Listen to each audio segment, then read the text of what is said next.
toujours des mots, les mêmes mots. Foule par-ci, foule par-là.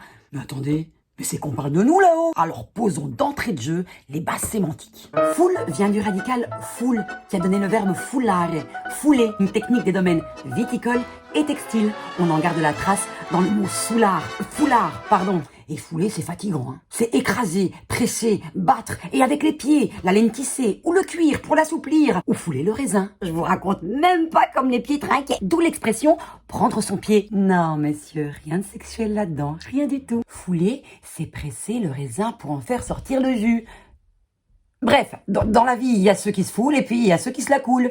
Douce. Dans la foulée, les plus fins observateurs ont remarqué que l'un des deux L latins s'est transformé en U. C'est ce que les linguistes appellent la vocalisation. Un phénomène fréquent dans le cheminement du latin vers le français, par exemple dans alter, autre, palma, paume, culus, Q. Ah si, Q aussi. Le L, il s'écrit, mais il ne se prononce pas, sauf si on le rallonge, comme dans reculer, culbuter.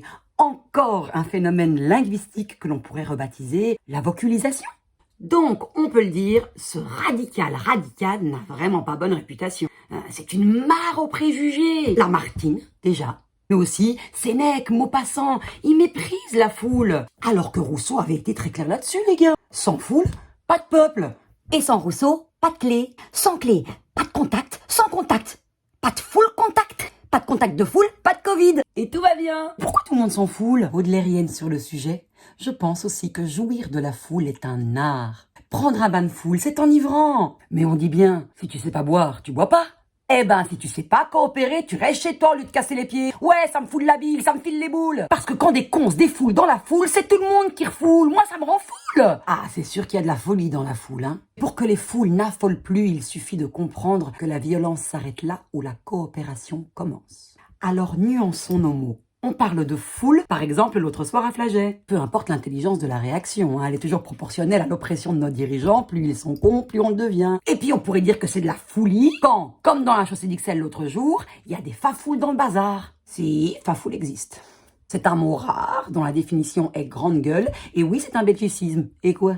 En français, on sait pas fouler, hein, pour parler d'une grande gueule. On dit simplement un français. Au fait, combien d'individus il faut pour constituer une foule? Les physiciens se posent la question. C'est super intéressant. Mais comme j'y comprends rien, je vous renvoie au lien. Parce que les détails, souvent... On en a plein les fouilles. À lundi prochain. Parole, parole, parole.